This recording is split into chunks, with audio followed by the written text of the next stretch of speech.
Franchising is the most misunderstood and most overlooked form of entrepreneurship. We're here to educate you and help you find the entrepreneur within. Franchising is not all about the French fries. We find that individuals who are exploring business ownership tend to have a lot of misperceptions and misunderstandings about the franchise industry. So what we want to do is help prospective business owners make confident and educated decisions before moving forward or not moving forward with a business. Welcome to Unpredicted Entrepreneur. Hi, welcome to episode 51 of Unpredicted Entrepreneur. I'm Roxanne Rapsky, and with me is my colleague, Sarah Wasco. We created this podcast to bring you education and information about business ownership and all things franchising. Today, we have a very special guest. Her name is Crystal Bethea. She is the CEO and franchisor of C3 Wellness. C3 Wellness is a holistic wellness center in Kissimmee, Florida. It specializes in helping veterans with physical ailments and empowers Central Floridians to live healthy, active lives. Inspired by her family of fellow veterans, Bethea strives to evolve and serve the physical and mental needs of those in her community. So, Crystal, welcome. Thank you for joining us today. Thank you so much, Roxanne. It's a pleasure. Thank you. Well, so rolling right in, tell us a little bit about your background and a little bit behind what led you to where you are today. Sure, absolutely. A little about my background. Coming from Chicago, I was raised by my mother, my sister. My father's a veteran.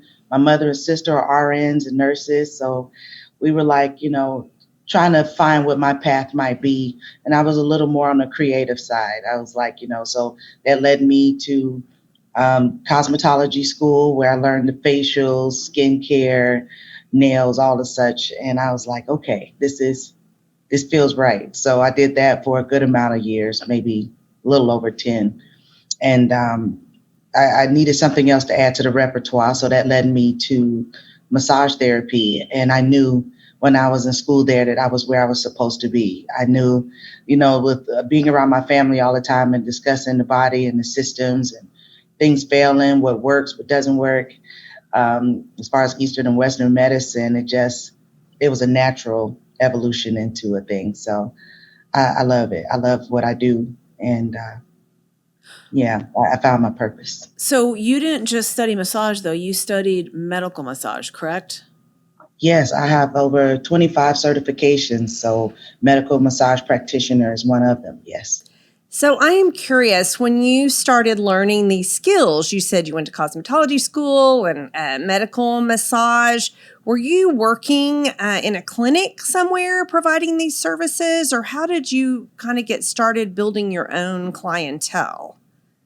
Oh, sure. Well, I started working for Massage Envy for about 5 years directly after I finished massage school. So that got my hands on over 5,000 plus individuals. So as I got my continuing education courses, which provided those certifications, I was able to practice those things into perfection and see what works and to customize my treatment plans for my clients and move from the traditional spa relaxation to more therapeutic care, because I realized that's what people were really coming in for. But if you didn't get the certifications and, understand how to treat, they were kind of left hanging. I wanted to do more than just put lotion on your body. Well, and there was, and I don't know how this fits into the timeline of you working for Massage Envy and then opening your own business, but your daughter was suffering and had something that she wasn't able to get cured, and you were able to help find through research something to help her, right? No, absolutely. After, having my daughter, it definitely led us down a more natural path of living. And she's high spectrum autistic, but, fully functional. I think more social anxieties and things that she might have suffered from early on, but none of those seem to be an issue with her now. She's extremely intelligent, normal schooling. Nobody could really tell the difference. So Wow. I don't think her friends know it really, but it's no need to live with making excuses for things. We just try to figure out natural ways of healing and worked really hard on her gut health. I introduced salt therapy as well, essential oils, just stripped our home of impurities practically, like removed carpets, charcoal air ducts, you name it, we did it. Wow. So But how really, did you yeah, just do your own research and really. learn about these solutions, I guess you would say, or these changes that you could make to help improve her health? How did you get to that point? Well, we tried to just listen to the physician. We didn't know what we didn't know. Wasn't really working. She had a lung issue that just started developing, and we just couldn't figure out what we could do to make things better. And the steroids that they offered, I mean, we had our own steroids and what is that? It's a breathing apparatus that we had to use for literally a year. And I was like, this can't be something we have to do four times a day, and this is the rest of her life. I just had a hard time accepting that. So I started researching and doing a lot of studies on, what I can do. And I started applying those things little by little to see how, she would respond to it. And it changed our lives. It changed her life.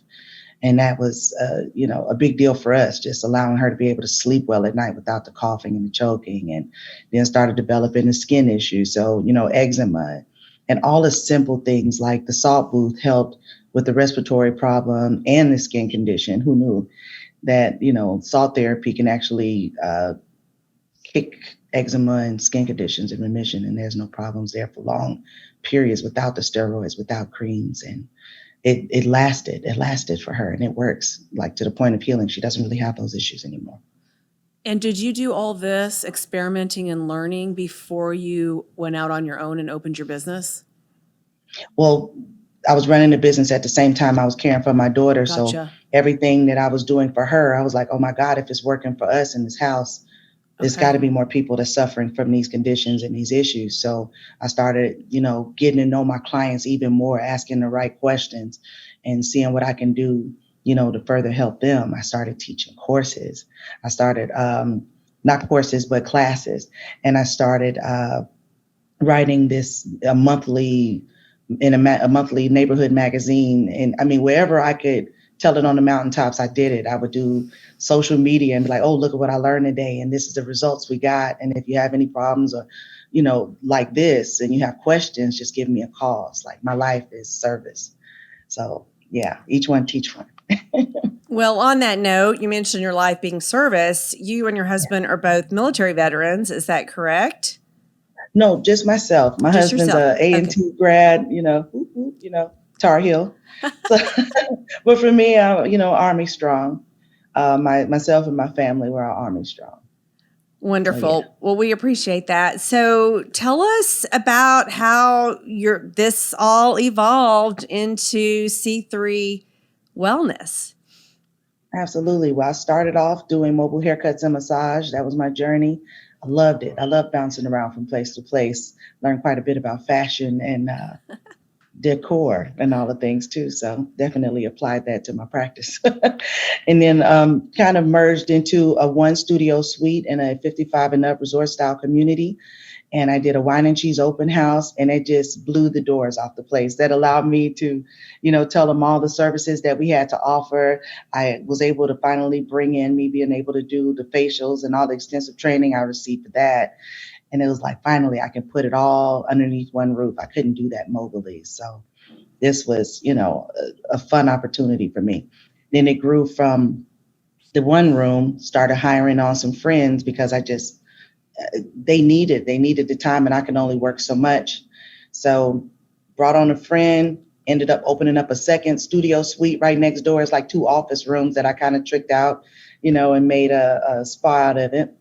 Then moved from that. In the same community, a bank had closed like right in front of our studio. So I was able to acquire that space and turn it around. I think maybe during that same time, COVID hit. So that was interesting, where I think as soon as we opened, we had to shut down. 17 days later, it was like, oh, what's happening? Wow. And Wow. then, and while we were shut down for a little while, we were able to open up the second location, figure out what we needed to do by CDC guidelines because we are essential workers. And we were able to just kind of open back up, roll along. I was able to sanitize, sterilize everything. I had to have things washed twice just to make sure, that my staff was safe and that the clientele was safe. I mean, we invested quite a bit, daily, nightly fogging, in the location, the hydrogen peroxide. It was awesome. Interesting time, but we thank God it wasn't an epidemic that rolled out of our spa with all of our hospital grade cleaning techniques and things that we brought to the table. So we now went from me mobily to opening studio suite to 2 locations now. So you opened a second location while shut down during COVID. Yes, it was under construction. So it was like, okay, now we got both places open and going. Let's see how we can bring them in the building. So we showed our cleaning service fogging throughout the place and took videos. We showed the hospital grade humidifiers that we brought into the place that just kind of just sucked all impurities out of the air like every 15 minutes. So, showed hospital grade cleaning and the natural products and enzymes we were using to clean after every single client, doorknobs, handles on your seats, everything like we had. And we were cleaning like this already. So we didn't realize how important it was to just kind of show people what we were doing, to provide for their safety. We had essential oils flowing in the air, that's antibacterial, antiviral. So it was like, yeah, we just showed them how the techniques that we're going to do to keep them safe. We wore our masks and we scrubbed down like doctors from hand all the way up to the shoulder practically. Wow. So, That's amazing. Yeah. And so you said you were deemed essential, and I assume that's because of the medical services that you were offering and the wide variety. I mean, I'm so amazed at the level of services and the variety of services that you offer. You've got so many diverse services, which is really a differentiator for you versus a traditional wellness or spa facility, right? How many total services do you guys offer? Oh, I never really counted them that way. I know I have. Well, there's the answer. Enough that's too many to count. Let's divide them up. I know I have 12 really amazing facials. I have 13 massages. And I think out of 13 different massages, I think maybe 4 of those might be more of the traditional spa for relaxation and whatnot. And then I have the salt booth. I have acupuncture, physical therapy, IV therapy, and the salt booth, of course. I love the salt booth. It's a big thing. Hot yoga and Tai Chi. So I'm assuming that your employees each have their area of expertise. Is that correct? Or do you have some employees that do more than one service? Oh, yeah, they're absolutely. Everyone under our roof is licensed, and they are dual role licenses. So you'll have a massage therapist that's an esthetician. You'll have maybe my guest relations might be certified to do IV as well. So we have our acupuncturist who actually doubles as our Tai Chi master. So I'm loving the fact that they have an opportunity to diversify their portfolio and to be able to treat and do all the modalities they truly love to do underneath our practice. And I'm sure it'll be like that for our franchisees as well. Yeah, most people are dual licensed. So how many employees do you have now total? It's quite a few, right? Total, I should say I have about 60, not including my my cleaning staff. But yeah. So you started this business, and then now your husband is involved in the business with you. Is that correct? Oh yeah, I had to pull teeth to get him in there with me. But I am so glad. I said, look, I know, he's the background to my foreground. He helped, keep us afloat and do while I was able to pursue a dream and to build this practice. And when I got to a level financially, I was like, I really need your help. I can't train, teach, write these articles and work hands-on, do payroll, be the reception. I don't know how I was doing it all when I think about it. But I knew when it started getting to a place, I'm like, I don't want to fail, you know, our team that we built, and I really need your help. And whatever goes on between us, we'll be life partners forever. We have a daughter. So, sometimes people worry about those things with, bringing families together to work together. They're like, oh, no, I don't know. What if something? No snatching the rug here. I need her to have the same lifestyle regardless of whatever happens. Not saying that it will, but just we have to put disclaimers out there. So I promised him, I won't fail us and we won't fail each other. We put the amount of time and work into our business that we put into everybody else, we'll succeed for sure. And that's exactly what we're doing. I couldn't have done this without him. That's wonderful. And I also remember you sharing with us at our conference how you were running the business. You were hands-on in the business, overseeing the studios and things like that. But now that you've become a franchise, you have a family member that's doing that, and you are now in the role of the franchisor. And we talked quite a bit about how that role changes when you've had an independent business and now all of a sudden you're a franchisor. So what have you learned through that transition and kind of that process, becoming a franchise from an independent, successful wellness studio?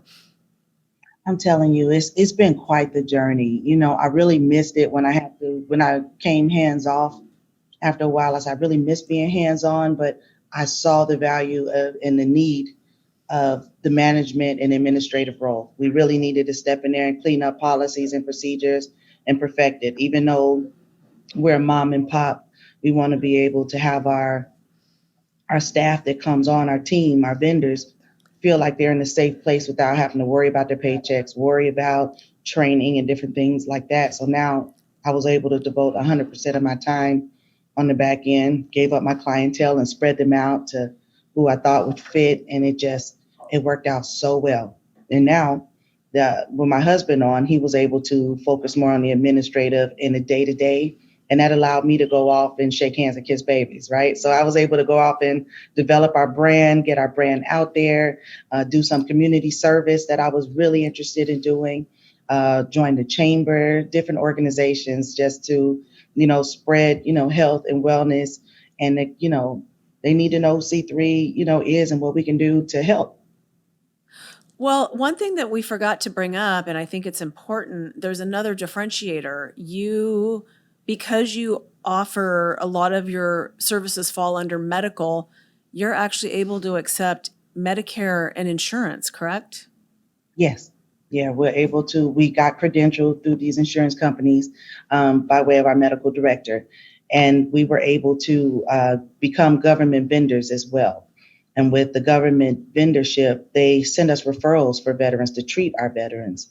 And, they take care of the acupuncture, massage, the physical therapy. So it's nice that the insurance companies are going more holistic as well. And they're embracing the fact that people want more, holistic services. And we just happen to be right in the same field because Medicare actually gave us a call and was like, we kind of see some work and things like that you're doing. And they kind of used us to guinea pig to see how this would work. Would people be interested in it? And we were like, absolutely. Like, did Medicare just call us? This is kind of crazy, but it's all a blessing how one thing kind of feeds into another. And now we're here. So yeah, insurance is a major deal. It definitely makes us recession proof. We were able to survive when the cash flow and the memberships dropped off. Insurance kept us where we didn't lose anything, didn't lose any staff members during that, during the pandemic. And that was a huge blessing for us. Wow. Yeah, absolutely. A lot of businesses obviously struggled with that. So for you to be able to retain all of your employees is very amazing. And that's what Roxanne and I when we met you, we were both so intrigued by your story and your business and how you've really created such a unique approach with the services that you offer and accepting the insurance and everything like that. So we were both in agreement that we were excited to have you share your story with our listeners as well. So how long have you been a franchise? How long ago did you go from just independent studios to becoming a franchisor? Oh, that was a process. I think during the shutdown, I was like, wow, let's go bigger. What's the next plan for us? We need to put a place like this everywhere. And how do we do it? So I was a part of some organizations and I was talking to a lot of people and it came to us and they said, hey, I just met somebody who develops franchises and let me pass you her phone number. And I was like, oh, thank you, because I was calling all kind of people to try to help me develop through Google, trying to find help. And it was just leading us the wrong direction. So I was grateful to run into the organization that, we got signed on. I think they let us know it was pretty hefty as far as the cost up front, but it was like, well, this is absolutely worth it. And they helped.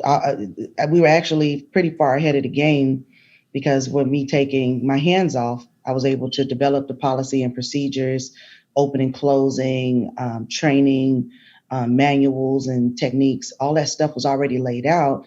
So they helped me fine tune it. It was like, wow, a lot of people don't have this even to start. So kind of gave me a jump start and gave them a lot of work to do right away versus thinking I had to just piece it together. I had a lot set up, but they helped me clean it up.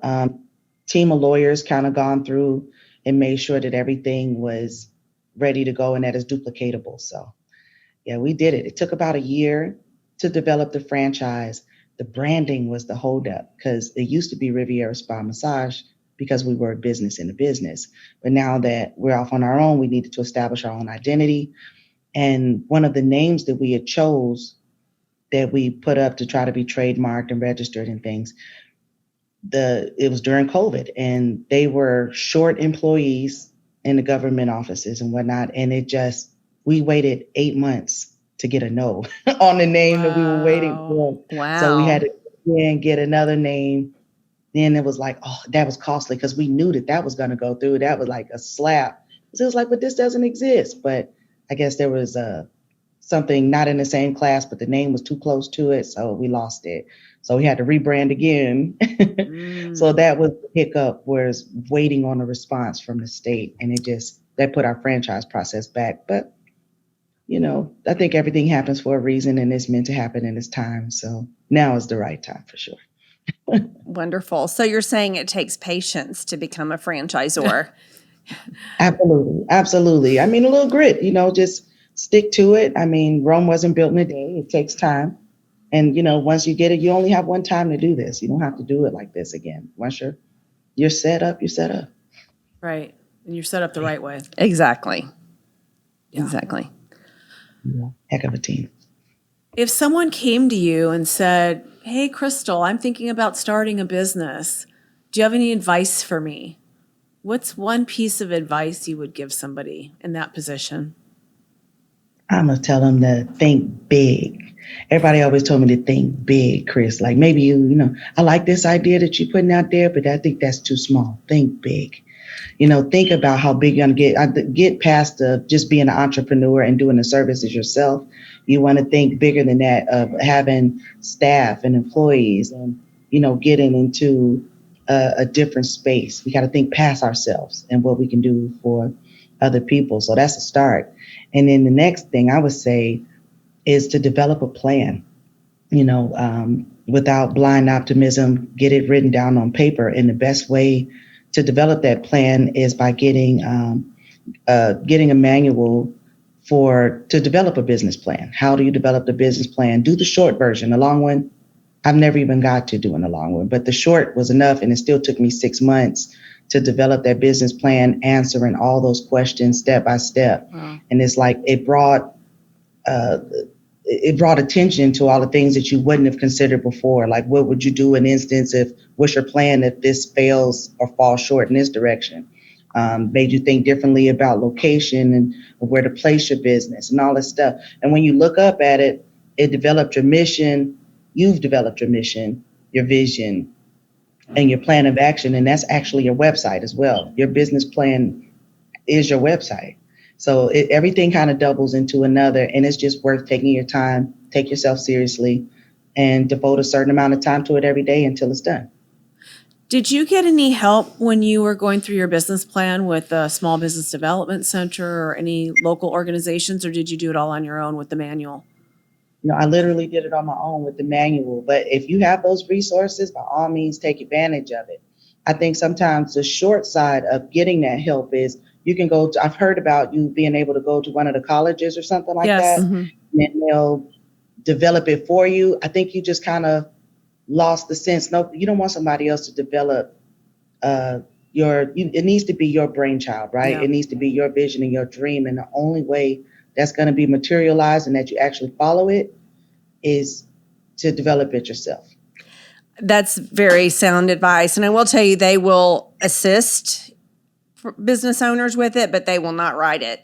So really good point that you need to write your own. It needs to come from you. It needs to be from your heart and your desire and your plan. So very sound advice. We are so grateful for you taking time out to join us today from Kissimmee, did I say it right, Florida. If somebody wanted to learn more about C3 Wellness or learn more about Crystal Bethea, how would they reach you?